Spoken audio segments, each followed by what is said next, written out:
Monsieur le sénateur du Loiret, Christophe Chailloux, Monsieur le président de la région Centre, François Bonneau, Monsieur le président du PETR, Frédéric Néraud, Mesdames, Messieurs les conseillers départementaux et régionaux, Jalila Gaboré, Farah Loiseau, qui est parmi nous, et Christophe Bouquet.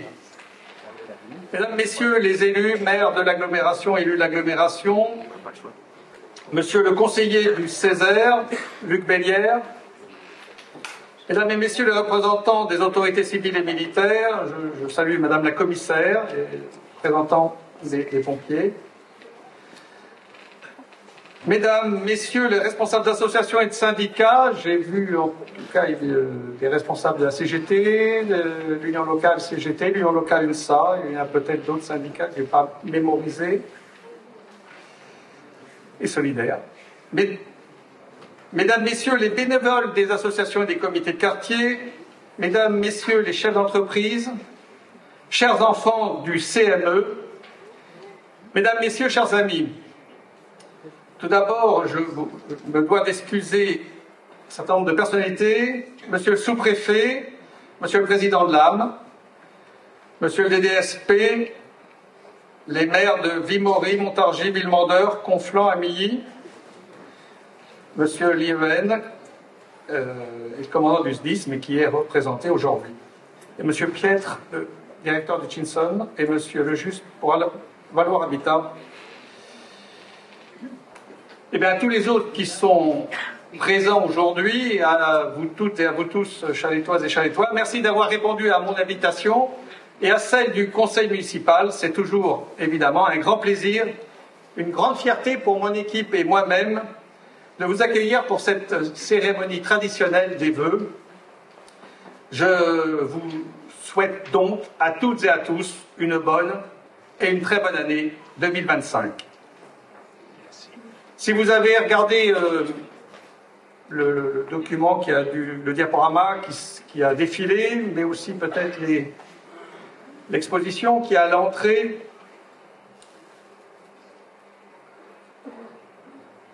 vous avez pu remarquer que le bilan de l'année montre encore une fois combien l'activité de nos collectivités assure un rôle irremplaçable en faveur de la cohésion sociale, le bien-être des habitants, le développement économique, dans le respect des valeurs de la République et de la défense de l'environnement.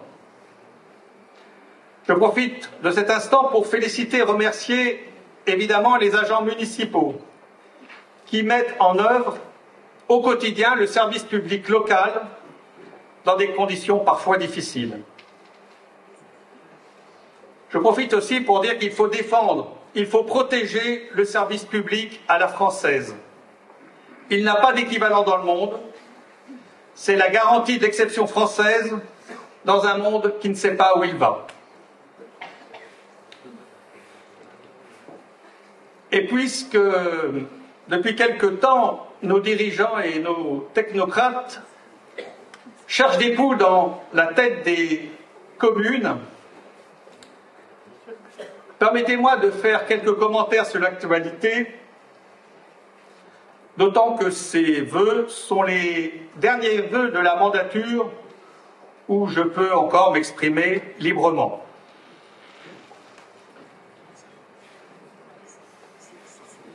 Pour parler de l'actualité, je propose de commencer, comme dans une dégustation de vin, puisque nous sommes à quelques jours de la Saint-Vincent. Commencer par les mauvais blancs, et je terminerai par les bons rouges. Alors si parfois je regrette que le représentant de l'État soit absent, mais ne soyons pas hypocrites, aujourd'hui ça m'arrange, je vais pouvoir me lâcher. Je tiens néanmoins à préciser que j'ai pour principe républicain de ne pas dire du mal de mes invités. J'en vois au premier rang qui souffle et respire un peu mieux. Bref, revenons à notre dégustation. Côté piquette, puisque c'est un terme œnologique, en un, nous avons Macron. Je pense, concernant le président, que tout a été dit. Je ne vais pas en rajouter. Le jugement des Français est ferme et définitif. Le président des riches, je dirais même des très très riches, a mis depuis 7 ans la France à feu et à sang en attisant tous les antagonismes. Son souvenir, pour reprendre une expression de Jacques Duclos à la tribune de l'Assemblée nationale, c'est il y a 60 ans, son souvenir tombera dans les poubelles de l'histoire. En deux, le Premier ministre. Alors là, on est plutôt dans le vin bouchonné ou dans les vins vieux qui ont mal tourné. Et il y en a eu 4 en un an, un record archi-battu sous la Ve République. Quelle comédie! Ils sont les pantins du président et les marionnettes du Front National. Pendant ce temps-là, la France s'enfonce dans une crise politique sans fin, un président détesté de 3/4 des Français, un gouvernement sans projet, sans envie, sans vision, sans majorité. Et la déclaration de politique générale prononcée mardi soir nous confirme que les orientations politiques fondamentales de ce gouvernement n'ont pas changé. La gauche a raison de vouloir censurer ce gouvernement qui n'a pas la confiance de l'Assemblée nationale. Le RN n'a pas voté la motion de censure. Cela confirme les gages donnés par Bayrou à Le Pen. Le Parlement, alors là on est plutôt dans les assemblages. Néanmoins, le meilleur côtoie le pire. Le Parlement, donc, il est depuis trop longtemps ignoré et méprisé par l'exécutif. Il y a 6 mois, la tradition républicaine eût voulu que le président de la République nomme un Premier ministre issu de la coalition arrivée en tête aux élections législatives, c'est-à-dire le candidat désigné par le nouveau Front populaire. Nous sommes encore aujourd'hui dans ce mépris de la démocratie. Pire, le président veut faire porter à la gauche le poids de la responsabilité de la dissolution et de ses conséquences. Il faut arrêter cette mascarade. Le président est discrédité, il doit démissionner. Et permettre ainsi d'élire une assemblée constituante avec un objectif simple, en finir avec cette monarchie républicaine, redonner le pouvoir à l'Assemblée nationale avec l'élection des députés à la proportionnelle intégrale, mais également en finir avec le pouvoir de dissolution, le 49.3, le pouvoir de légiférer par ordonnance et avec les domaines réservés du président.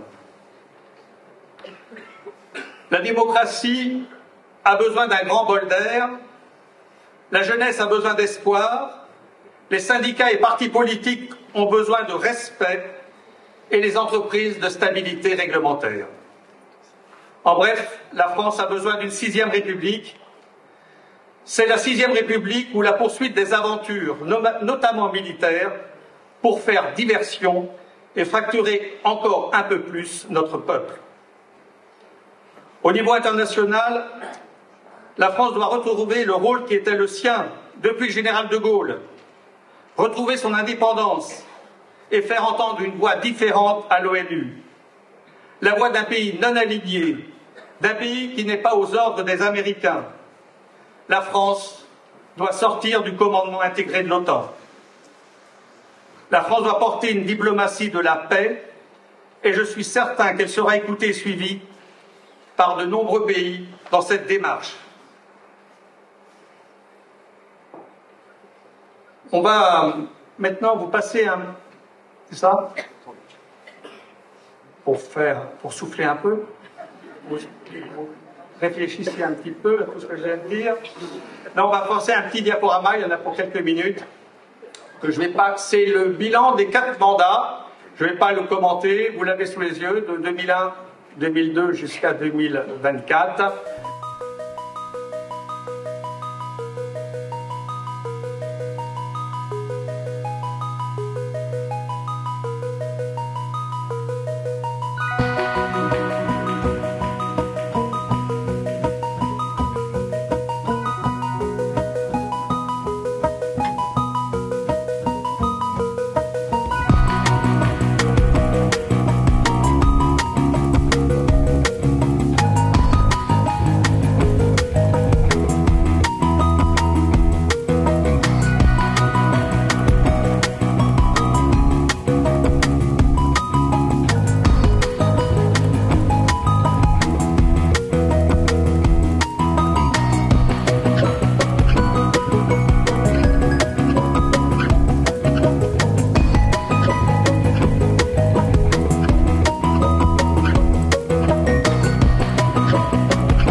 Chers amis, comme vous avez pu le voir, le bilan des 4 dernières mandatures est riche, car Challex, au cours des 23 dernières années, a continué la modernisation engagée par les municipalités de gauche qui dirigent la ville depuis 1971.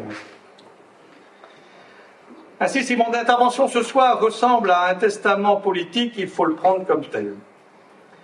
Depuis 2002, les années ont été marquées par des défis considérables, à la fois dans la gestion quotidienne de notre commune, mais aussi dans le contexte global de crise économique, sociale, écologique, environnementale et sanitaire.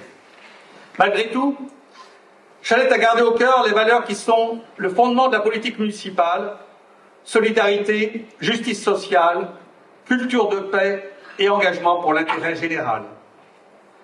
Ce sont ces mêmes valeurs qui pousseront les élus à continuer à travailler pour moderniser encore plus notre ville, et les projets sont de taille pour l'an et demi qui nous sépare des prochaines échéances électorales. Pour faire un bilan de ce mandat, pour parler des projets à venir, nous travaillons pour 2025 et la suite à la reconstruction du gymnase Paul-Éluard, fermé depuis de nombreuses années en raison de sa dangerosité. Évidemment, cette reconstruction est attendue tant par la communauté éducative que par la communauté associative. La construction du point accueil jeunes, la ville a racheté l'ancienne pharmacie de Kennedy en 2022 afin d'y installer le service municipal de la jeunesse. Cette structure s'appellera Point d'accueil jeunes et proposera des activités ainsi que de l'accompagnement à destination des jeunes de 11 à 25 ans. En janvier 2024, le conseil municipal a acté le principe de la mise en œuvre d'un système de vidéoprotection sur la voie publique ayant pour objectif la sécurité et la tranquillité du domaine public sur le territoire de la commune. Dans ce cadre, un appel d'offres a été lancé pour la recherche d'un cabinet qui étudiera la faisabilité technique et financière d'un tel dispositif.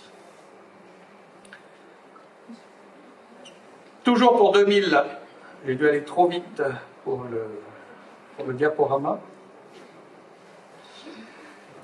Nous avons engagé la démolition de la friche urbaine du bourg. C'est les anciennes écoles maternelles du bourg, l'ancienne bibliothèque et les maisons d'habitation qui sont en cours de démolition. Des projets en partenariat avec un promoteur immobilier sont à l'étude pour l'implantation de logements pour les personnes âgées et de cellules commerciales. Sur le même quartier, une étude pour la requalification de l'avenue et de la plage Jean Jaurès va être menée en 2025, en concertation évidemment avec l'ensemble des habitants. Nous sommes en train de choisir le bureau d'études qui assurera la maîtrise, l'étude de requalification.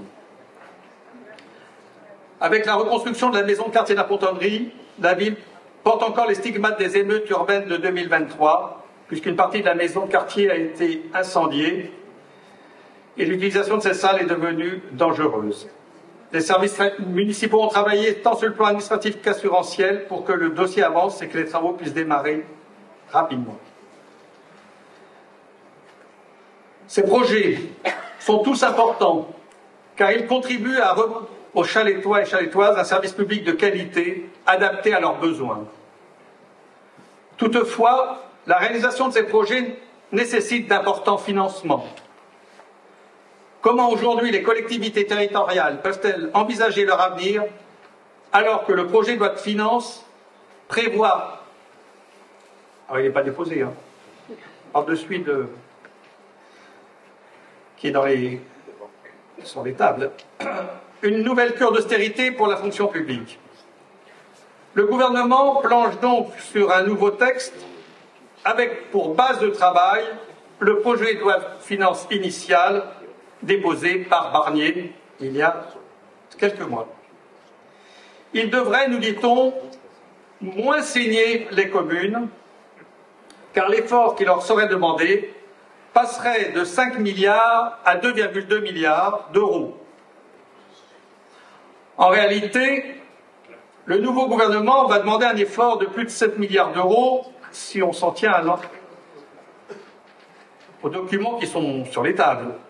car aux 2,2 milliards s'ajoute la hausse des cotisations de la CNRACL pour 1,3 milliard d'euros, le gel de la TVA qui représente 1,2 milliard d'euros, la baisse drastique du fonds vert qui est diminué de 60% et perd 1,4 milliard d'euros, et on sait bien que la dotation de fonctionnement ne progressera pas en 2025. Si ces crédits, si cette austérité en direction des collectivités locales, mais c'est valable pour la région, c'est valable pour le département, se confirme, c'est évidemment, et c'est déjà annoncé, de nombreux projets qui seront reportés ou peut-être même abandonnés.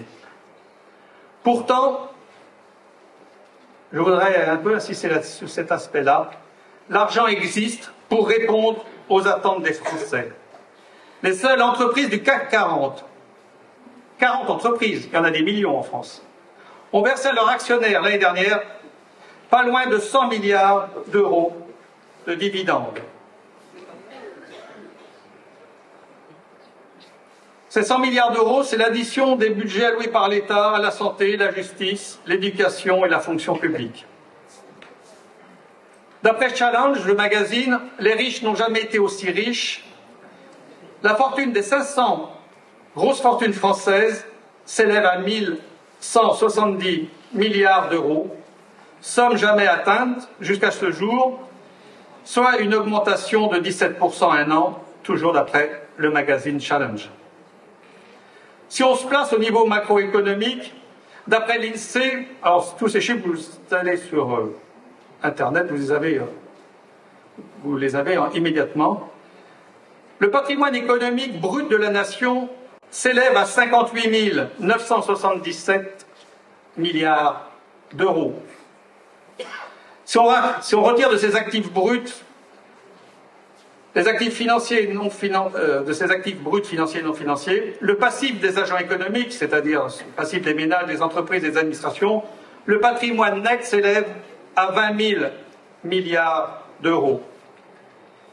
Il est composé, je vous passe, 15 milliards pour le patrimoine des ménages, 4 milliards des entreprises non financières, 400 milliards des entreprises financières et 800 milliards pour les administrations. C'est pour ça que je voulais qu'on mette en avant tous ces milliards. À côté, on parle d'un déficit annuel du budget de l'État qui s'élève à 173 milliards d'euros. J'allais dire seulement, même si ce n'est pas le terme qu'il faut. Ces quelques chiffres montrent évidemment les richesses immenses que détient notre pays et qu'il produit chaque année. Aussi, la question de son endettement et de son déficit annuel sont un prétexte depuis 40 ans pour justifier les politiques d'austérité, car l'endettement et le déficit ne sont pas liés aux dépenses qu'on réduit d'année en année dans chaque domaine, mais bien sûr au recul des recettes depuis 40 ans. Les gouvernements successifs refusent de faire contribuer les ménages les plus riches et les entreprises les plus riches à la hauteur de leurs revenus annuels. Il y a eu la baisse de l'impôt sur les grandes fortunes, la baisse de l'impôt sur les sociétés, la suppression de l'ISF, des exonérations fiscales de toute nature et sociales sans contrepartie, évidemment toutes les lois qui favorisent ce que l'on appelle l'optimisation fiscale, mais qui est ni plus ni moins qu'un moyen pour échapper légalement à l'impôt. La question de la dette et du déficit peut se régler, je ne vais pas dire comme Trump en 24 heures, mais en quelques années. Si un prélèvement temporaire sur les plus hauts revenus est fait, si l'ISF est rétabli, si les exonérations fiscales et sociales non justifiées sont supprimées, si les tranches d'impôt sur le revenu sont revues et augmentées.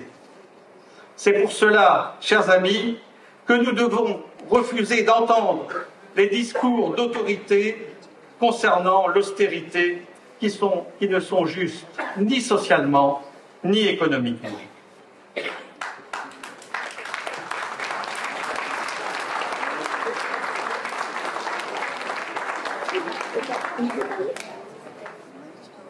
Aujourd'hui, avec toute mon équipe, je me tiens devant vous, non seulement en ma qualité de maire de notre commune, mais aussi en fervent défenseur des idéaux qui nous unissent et qui nous guident vers un avenir plus pacifique et solidaire. Je tiens à m'adresser à vous avec un message fort, la paix. La paix est une nécessité absolue pour l'avenir de notre monde. Cela passe par le rejet d'une politique de guerre, de réarmement massif et de division.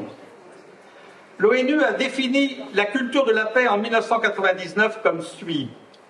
La culture de paix est un ensemble de valeurs, attitudes, comportements et modes de vie qui rejettent la violence et préviennent les conflits par le dialogue et la négociation entre les individus, les groupes et les États. Cette définition est évidemment promue chaque jour par l'UNESCO. La paix n'est pas un luxe, elle est le fondement même de la dignité humaine, de la justice sociale et de la liberté. Depuis des siècles, les peuples ont souffert des conflits et des guerres, des destructions matérielles et humaines qui laissent des cicatrices profondes dans nos sociétés. La culture de paix que nous devons encourager et développer ne se limite pas à l'absence de guerre. Elle implique une volonté collective de résoudre des conflits par le dialogue, la négociation, la compréhension mutuelle et la solidarité internationale. Je suis convaincu que l'objectif ultime de toute politique de paix est de construire une société où les droits humains sont respectés, où la justice sociale prévaut et où chaque individu, indépendamment de son origine, de sa religion, de sa culture, de son statut social, trouve sa place dans un monde plus juste et équitable. Aujourd'hui, dans un contexte mondial marqué par des tensions géopolitiques croissantes, un nombre de plus en plus grand de pays, sous couvert de l'OTAN, se lancent dans un réarmement massif.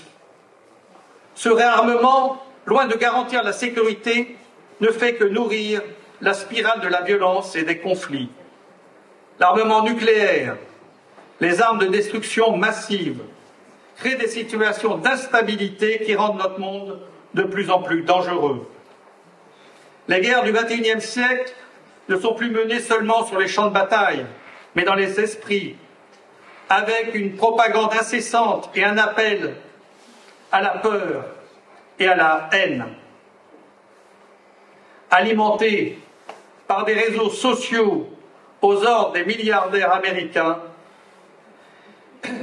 et au service de l'extrême droite. En multipliant les armes, en renforçant les alliances militaires qui divisent plutôt qu'ils ne rassemblent, les dirigeants des pays civilisés alimentent la violence et préparent les guerres de demain. Au lieu de continuer à investir des milliards dans des armements, nous devons rediriger ces ressources vers des initiatives de paix, de coopération internationale, de développement durable et de justice sociale. Il est de notre devoir de défendre une Europe, un monde qui privilégie la diplomatie, le respect des droits humains et le droit des peuples à disposer d'eux-mêmes. Les défis mondiaux, le changement climatique, la pauvreté, les crises sanitaires, les migrations, sont des questions qui dépassent les frontières nationales et qui nécessitent une réponse collective. C'est pourquoi, plus que jamais, nous devons défendre la fraternité. La fraternité, cette idée que nous formons une seule et même humanité, est au cœur de nos valeurs républicaines et repose sur l'égalité entre les êtres humains. La fraternité refuse l'exclusion en raison des origines, des croyances ou de l'orientation sexuelle. Elle s'appuie sur la solidarité. Construire une culture de paix, c'est aussi développer l'amitié entre les peuples par le biais de coopération dans la réalité concrète des échanges, du dialogue, des partenariats et des projets communs. Mes chers amis, nous avons l'opportunité, ici et maintenant, de faire entendre notre voix et de défendre un modèle de société où la coopération prime sur la confrontation, où le respect des droits humains est au cœur de notre politique et où la solidarité est la priorité. C'est pourquoi j'ai souhaité que l'année 2025 place Chalette sous le signe de la paix. Comme vous l'avez sans doute remarqué, des banderoles ont été récemment installées à plusieurs endroits de la ville. Ces banderoles portent des messages en faveur de la paix. Chalette, ville de paix, comme elle est depuis toujours, mettra en scène en 2025 des initiatives pour réaffirmer que la culture de la paix est au cœur de la politique municipale. Aussi, j'ai demandé que l'ensemble des services municipaux travaillent sur des actions mettant en lumière la culture de la paix. Vous, Chalettoises et Chalettois, y serez conviés, car c'est ensemble que nous continuerons à bâtir une commune où la fraternité, la solidarité, le vivre ensemble ne sont pas des vains mots, mais des valeurs qui fédèrent et rassemblent. Je vous appelle donc à soutenir cette année cette vision et ces actions pour un monde de paix et fraternel. Ensemble, nous pouvons et devons bâtir un avenir meilleur, un avenir de paix, de justice sociale et de solidarité. Merci.